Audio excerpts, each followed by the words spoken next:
Très bonne nouvelle, famille Merengue. N'oubliez pas de liker et de vous abonner à la chaîne pour tout savoir sur le Real Madrid. Dans cette vidéo, nous avons 3 nouvelles très importantes sur notre club bien-aimé. Passons à la première nouvelle, Victor Gokers a été offert au Real Madrid. C'est la nouvelle, c'est la réalité qui se déplace dans les bureaux du club le plus grand du monde. Il ne s'agit pas d'une simple rumeur sans fondement ni de ces noms qui apparaissent en couverture comme remplissage en pleine période de marché. Cette fois, c'est sérieux. L'attaquant suédois, après avoir refusé une offre multimillionnaire en provenance de Turin, a fait savoir sa ferme intention de porter le maillot blanc. Son entourage l'a clairement indiqué, il est prêt à attendre ce qu'il faudra, à renoncer à des offres supérieures sur le plan économique, tout pour réaliser le rêve de jouer au Santiago Bernabéu. Et bien que cela puisse sembler romantique et excitant pour beaucoup, je m'arrête net et me pose la question que tout Madrilène devrait se poser. Ce joueur est-il vraiment à la hauteur de ce que représente jouer au Real Madrid? Examinons les faits. La Juventus avait mis toute la viande sur le grill. Nous parlons d'un contrat de 13 millions d'euros net par saison, une somme qui n'est pas offerte à n'importe qui. Il s'agissait d'un pari fort, d'un engagement sérieux, d'une déclaration d'intention de la part d'un club qui, malgré son déclin récent, reste l'un des géants de l'Europe. Gokers a dit non, non pas parce que l'Italie ne le séduisait pas ou parce qu'il avait quelque chose contre le football italien, mais parce qu'il veut quelque chose de plus. Il l'a fait parce qu'il a en tête le Real Madrid, parce que depuis un certain temps, et ce n'est pas une invention des médias, il a en tête l'idée de triompher au Bernabéu. Et voici ce qui me dérange, car bien que nous apprécions qu'il y ait encore des footballeurs qui priorisent le projet sportif au-dessus de l'argent, nous devons aussi être sensés. Le Madrid n'est pas une plateforme pour que chaque joueur avec une bonne saison se teste pour voir s'il est à la hauteur. Le Madrid est le sommet, la fin du chemin pour ceux qui ont démontré être un échelon au-dessus des autres. Et sincèrement, je ne vois pas dans Victor Gokers ce profil, je ne vois pas le joueur capable d'assumer le poids d'un écusson qui exige de toujours gagner, qui n'a pas de marge pour l'erreur, qui transforme les bons en légendes ou les dévore sans compassion. Gokers vient de réaliser une très bonne campagne au Portugal, cela ne se discute. Il a été l'une des références offensives du Sporting, a démontré un flair pour le but, a gagné en présence physique, a su lire les espaces et s'est notablement amélioré dans son jeu avec le ballon. Mais tout cela, avec tout le respect, il l'a fait dans une ligue mineure, car la ligue portugaise, aussi déguisée soit-elle, n'a pas l'exigence ni la compétitivité des grandes ligues européennes. Et cela compte beaucoup, car ce qui peut sembler brillant au Portugal peut être très court, dans la réalité du Bernabéu. Ce n'est pas la première fois qu'un joueur brille dans une ligue intermédiaire et ensuite s'écroule dans un grand club. Nous l'avons déjà vécu auparavant. Des joueurs avec des chiffres spectaculaires dans des championnats moins exigeants qui, en arrivant au Madrid, se sont sentis dépassés par le rythme, par la pression, par la nécessité constante de performer. Ici, il n'y a pas de temps pour s'adapter, pour trouver le rythme, pour s'habituer à la pression. Ici, il faut marquer la différence dès le premier jour. Et Victor, avec tout le respect, n'a pas démontré jusqu'à présent qu'il était préparé pour ce saut. À son âge, le Suédois est à son apogée de maturité footballistique. Ce n'est pas une jeune promesse, ce n'est pas un talent à polir, c'est un footballeur déjà fait qui devrait arriver au Madrid pour performer immédiatement. Pourtant, son expérience dans les compétitions européennes est limitée, ses performances dans les grands stades ont été discrètes et il n'a pas encore eu l'opportunité de mener une équipe dans une ligue de premier niveau. Allons-nous miser sur lui comme s'il était un attaquant consolidé parmi les grands du continent, simplement parce qu'il a dit qu'il voulait venir? Soyons sérieux. Au Madrid, on ne recrute pas par illusion. Ici, vouloir et rêver en blanc ne suffisent pas. On recrute pour la performance, pour la mentalité, pour le caractère. On recrute ceux qui ont démontré pouvoir jouer des finales, remonter des matchs impossibles, faire l'histoire.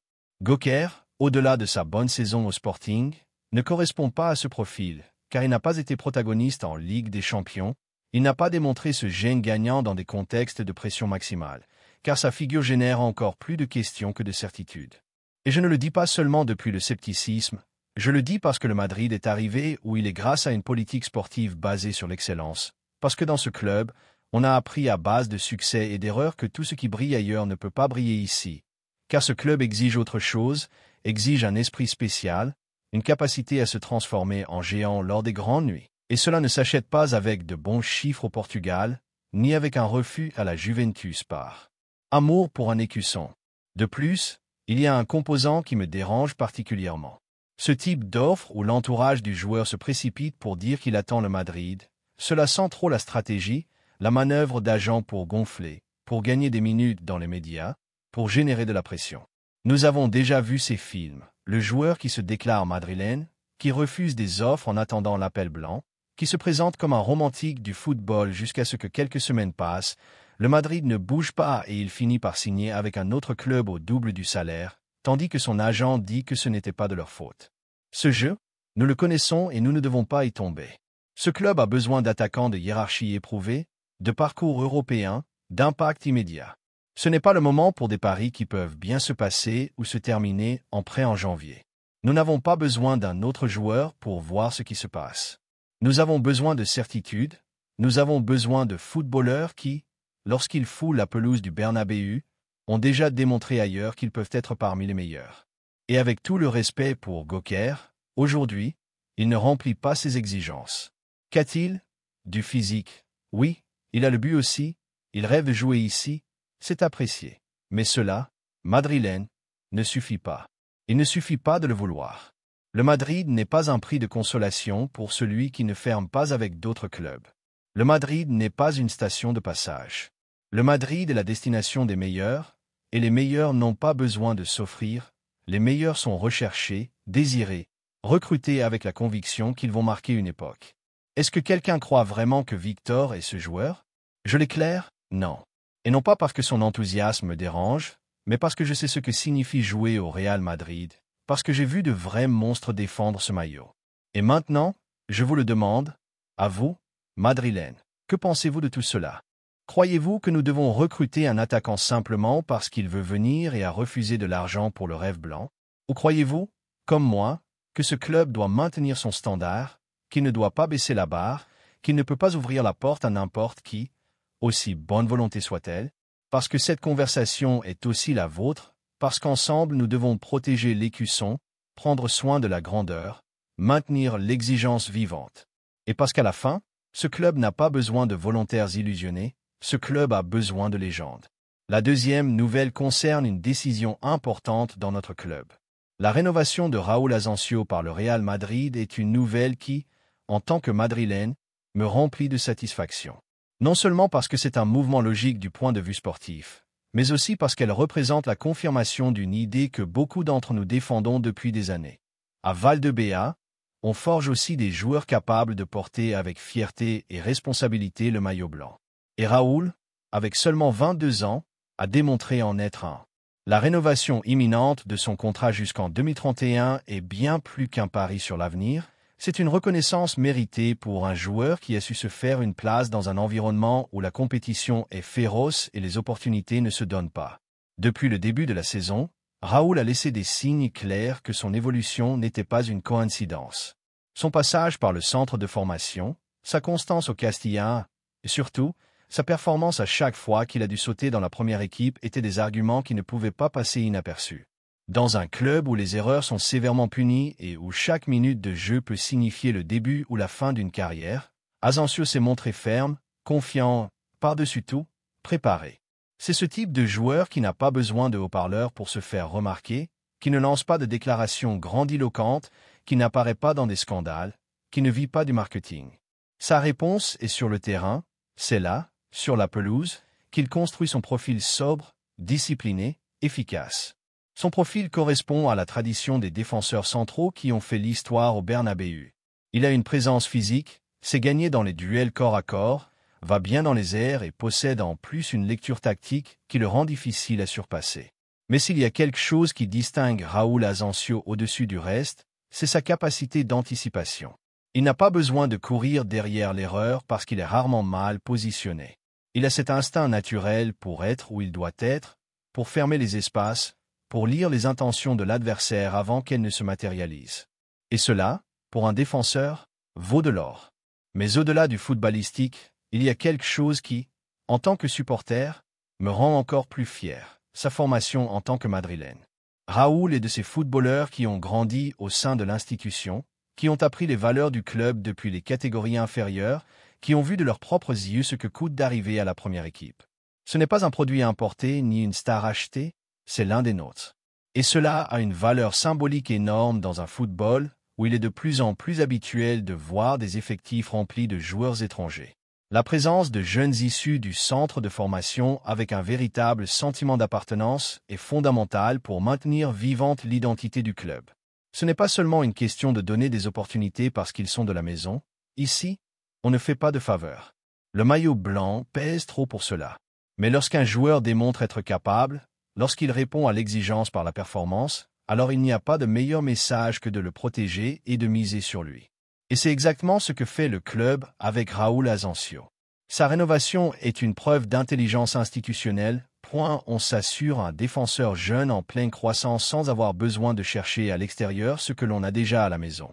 De plus, c'est une décision qui a du sens également du point de vue économique. Recruter un défenseur central de ces caractéristiques, avec sa projection et sa performance, coûterait une fortune sur le marché actuel. Nous parlons d'un football mondialisé où n'importe quel défenseur avec du potentiel se cote comme de l'or et où les plus grands clubs sont constamment à la chasse de jeunes talents. Renouveler Raúl ne protège pas seulement le club des offres externes, mais permet également d'investir ses ressources dans d'autres secteurs du terrain. Avoir un défenseur fiable formé à la maison qui, en plus, ne génère pas de problèmes contractuels ou extrasportifs, est un luxe. Et ce n'est pas une coïncidence si ce mouvement arrive maintenant. Dans les bureaux, ils l'ont vu clair. Son niveau le place déjà comme une alternative réelle pour la première équipe, non pas comme un remplaçant de circonstances, mais comme un joueur avec des conditions pour disputer des minutes dans des matchs importants. Il ne serait pas étrange que dans les prochaines saisons, nous le voyons se consolider comme une partie importante de la rotation défensive, car tout indique que nous ne sommes pas face à une promesse passagère, mais face à un défenseur central avec un avenir de titulaire.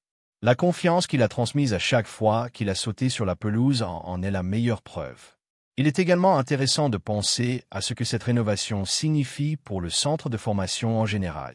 À Valdebea, il y a des centaines de garçons qui rêvent de débuter au Bernabéu, qui s'entraînent chaque jour avec l'illusion d'arriver là où est Raúl aujourd'hui. Voir que le club reconnaît l'effort, récompense le travail silencieux et la constance, est un signal puissant.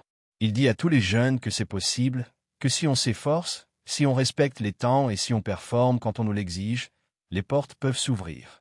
Et cela, c'est un message qui n'a pas de prix. N'oublions pas non plus l'impact émotionnel pour les supporters. Voir un joueur qui a grandi avec nous triompher dans la première équipe a une charge symbolique spéciale. Ce n'est pas la même chose de voir un crack arriver de l'extérieur qui ne connaît pas l'hymne ni l'histoire du club, que de voir un garçon qui a botté les terrains du centre de formation depuis enfant, lever la tête avec fierté dans le Colisée blanc. Raúl représente cela, il représente le garçon qui a rêvé d'être footballeur, qui s'est donné à fond pour y arriver et qui commence maintenant à récolter les fruits de cet effort. C'est une histoire qui connecte avec les gens, qui émeut, qui renforce le lien entre l'équipe et ses supporters. Et oui, il a encore beaucoup à démontrer, on ne peut pas dire qu'il soit déjà consacré ni qu'il ait sa place assurée pour toujours. Mais l'important, c'est qu'il a les conditions, l'attitude et la mentalité pour continuer à grandir. Il a une énorme marge de progression et il est à l'endroit idéal pour l'exploiter, avec un staff technique adéquat, une structure tactique solide et des coéquipiers expérimentés qui lui servent de guide. Il n'y a pas de raison de penser qu'il ne peut pas devenir une référence défensive à moyen terme, et c'est le vrai pari du club. Croire en sa croissance, l'accompagner dans son processus et le consolider comme une pièce fondamentale.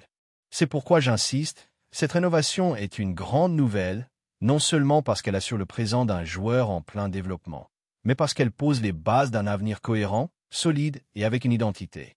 Dans un football dominé par les millions et par les opérations éclairs, voir que le club continue de miser sur le centre de formation, sur le travail bien fait, est une source de fierté. Parce que le Madrid n'est pas seulement grand par ce qu'il gagne, mais par la manière dont il le gagne. Et avoir des joueurs comme Raúl Asensio est une manière de maintenir vivant cet héritage. Maintenant, comme toujours, j'aimerais connaître l'opinion du reste des supporters. Que pensez-vous, Madrilène? Croyez-vous que cette rénovation était nécessaire? Êtes-vous d'accord avec le fait d'assurer sa continuité jusqu'en 2031? Voyez-vous en Raúl un futur pilier de la défense blanche? Ou pensez-vous qu'il lui manque encore pour être à la hauteur de la première équipe? Personnellement, je crois que nous avons entre nos mains un défenseur central avec toutes les conditions pour triompher. Et le meilleur, c'est que nous l'avons à la maison. Mais maintenant, c'est à vous de donner votre opinion. car ce club est à tous. Et ensemble, nous l'avons rendu immense. Que pensez-vous, Madrilène? Sommes-nous face à la naissance d'un nouveau symbole du madridisme en défense? La troisième nouvelle concerne un énorme coup de tonnerre au Real Madrid. Le Real Madrid a mis les gaz pour conclure un recrutement qui a un goût de retour, d'opportunités bien calculées et de paris sur l'avenir avec le saut d'identité. Álvaro Carrà est sur le point de revenir au club blanc. Le jeune latéral gauche, l'une des grandes sensations du football européen actuellement, participe à la Coupe du monde des clubs de la FIFA aux États-Unis avec le Benfica, mais son destin, selon les avancées du prestigieux média portugais A Bola, se rapproche de plus en plus du Santiago Bernabéu. Selon les informations qui ont déjà commencé à circuler dans les médias internationaux, le club de Chamartin aurait déjà atteint un accord total avec l'entité lisboète pour s'attacher les services du footballeur en échange de 50 millions d'euros, une somme qui, à mon avis, est plus que justifiée par le niveau et la projection du joueur. Et si tout se passe comme prévu, Carrà signera un contrat pour les 6 prochaines saisons et deviendra, après la fin du tournoi international, le nouveau joueur du Madrid. En tant que Madrilène, je ne peux qu'applaudir cette opération, car nous ne parlons pas d'un latéral quelconque, ni d'une opération improvisée, ni d'un recrutement sans critères. Nous parlons d'un joueur qui s'est formé à la maison, qui connaît l'idiosyncrasie du club, qui a mamé depuis l'intérieur ce que représente porter le maillot blanc et qui, maintenant, après avoir explosé dans le football d'élite avec le Benfica, est prêt à faire le saut définitif. Son départ il y a quelques années faisait partie d'un processus naturel pour chercher des minutes et grandir. Tous les chemins ne sont pas linéaires, et parfois les talents ont besoin de sortir pour mûrir, se renforcer et revenir lorsqu'ils sont vraiment préparés à assumer le défi. Et Carrà l'est, sans aucun doute. La première chose à souligner est son énorme progression au Benfica, dans un club où l'exigence est élevée, où chaque match sert de vitrine pour l'Europe. Álvaro a su gagner le respect du vestiaire, du staff technique et des supporters portugais grâce à sa performance. Il a été constant, intelligent en défense, profond en attaque et équilibré dans sa prise de décision. Il a une foulée qui déborde, une capacité d'association qui lui permet de bien se connecter avec le milieu, et une lecture tactique qui le rend efficace dans la contention.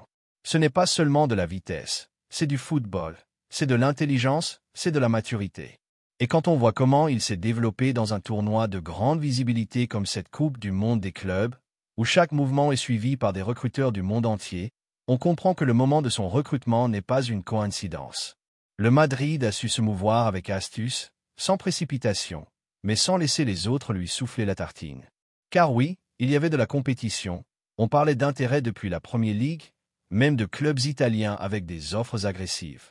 Mais Carrà, dès le premier moment, l'a eu clair. Son objectif était de revenir en Madrid, il en rêvait, il le désirait et il l'a demandé. Et cela, pour moi, a un poids spécifique qui n'est souvent pas suffisamment valorisé. Ce n'est pas la même chose d'arriver pour arriver que d'arriver avec la conviction que c'est ta place. Ce n'est pas la même chose de signer pour un club parce qu'il te paie plus que de le faire parce que tu sens que là, tu es une mission en attente. Et en Álvaro, il y a de la faim, il y a de l'illusion, il y a ce feu interne si nécessaire pour triompher dans un club où le conformisme et la médiocrité ne sont pas permis.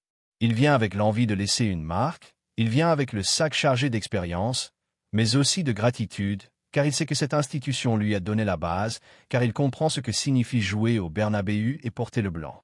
Payer 50 millions peut sembler une somme élevée, mais si nous l'analysons froidement, c'est un investissement qui a une logique de tous les côtés. Premièrement, à cause de la pénurie de latéraux gauche de qualité sur le marché. Deuxièmement, parce qu'il s'agit d'un joueur jeune avec de nombreuses années devant lui et sans plafond défini. Troisièmement, parce que son profil tactique correspond aux besoins de l'équipe, vertical, fiable, avec un retour défensif et une grande capacité à générer de l'amplitude et de la profondeur. Et quatrièmement, parce qu'en étant formé à la maison, son recrutement a aussi des implications positives au niveau de l'effectif, tant en termes d'identité que de respect des réglementations. Et si je le dis sans détour, cela m'enthousiasme parce que je sens que le club récupère un joueur qui peut marquer une époque. Cela m'enthousiasme parce qu'il est des nôtres, parce qu'il ne vient pas expérimenter, mais triompher. Et cela m'enthousiasme parce que cela démontre que le centre de formation n'est pas seulement une usine à joueurs pour d'autres équipes, mais aussi un endroit d'où peuvent sortir des pièces importantes pour la première équipe, même si son chemin les a d'abord menés à triompher loin de la maison. Il ne s'agit pas de romantiser le recrutement pour le simple fait d'être né à la maison, il s'agit de valoriser ce qu'il a fait depuis qu'il est parti, de reconnaître sa maturité, son évolution et son ambition. Et aussi de comprendre que dans un club comme le Madrid, avoir des footballeurs qui connaissent la culture interne et qui n'ont pas besoin d'adaptation externe est un atout extrêmement précieux. Álvaro Carrà n'aura pas besoin de 6 mois pour comprendre ce que signifie chaque entraînement, il n'aura pas besoin qu'on lui explique ce que signifie la pression de jouer un classique ou une demi-finale européenne. Il le sait, il l'a dans le sang, il l'a appris depuis petit. Mais au-delà de l'émotionnel, il y a aussi un aspect sportif qu'il est impossible d'ignorer. À sa position, l'équipe avait besoin d'une pièce avec de la projection, de l'énergie, de la capacité à soutenir le côté pendant 90 minutes dans les deux sens. Et Carrà offre cela, et il l'offre avec critère. Ce n'est pas seulement du physique, il a de la précision dans la passe, de l'intelligence dans les démarquages, surtout, une conviction dans son jeu qui en fait un joueur fiable. Il n'improvise pas, il ne se cache pas, il a du caractère, il a du tempérament, il a ce qu'il faut pour compétitionner au plus haut niveau. Et si les délais prévus sont respectés, son arrivée se produira dès que la participation du Benfica à la Coupe du Monde des clubs sera terminée. L'accord, selon les sources lusophones, est déjà signé. Le contrat serait pour 6 ans, ce qui part de la confiance absolue du club dans son développement et aussi de l'intention que son retour ne soit pas testimonial, mais fasse partie d'un projet sérieux. C'est pourquoi aujourd'hui, en tant que Madrilène, je sens que nous sommes face à un mouvement de ceux qui, avec le temps, peuvent être rappelés comme l'une des décisions les plus intelligentes des dernières années. Non pas parce que Carrà va tout résoudre dès le premier jour, mais parce que nous recrutons quelque chose qui va au-delà d'un latéral gauche, nous récupérons un projet qui nous a échappé, un talent qui est revenu amélioré et un joueur qui arrive avec faim et un sentiment d'appartenance. Et cela, pour ce club, c'est de l'or pur. Maintenant, je vous le demande, Madrilène, que pensez-vous de ce recrutement? Croyez-vous, comme moi, que c'est une grande nouvelle que Álvaro Carrà revienne au Bernabéu pour rester? Pensez-vous que le prix payé est justifié? Et qu'attendez-vous de lui dans cette nouvelle étape? Personnellement, je ne peux éviter l'enthousiasme, car il y a des opérations qui n'ont pas seulement une logique sportive, mais aussi une âme. Et celle-ci, pour moi, en est une. Carrà revient à la maison, et je suis convaincu qu'il ne va pas passer inaperçu, c'est pour briller. Que pensez-vous? Lui donnons-nous l'accueil qu'il mérite? Laissez-nous votre opinion dans les commentaires.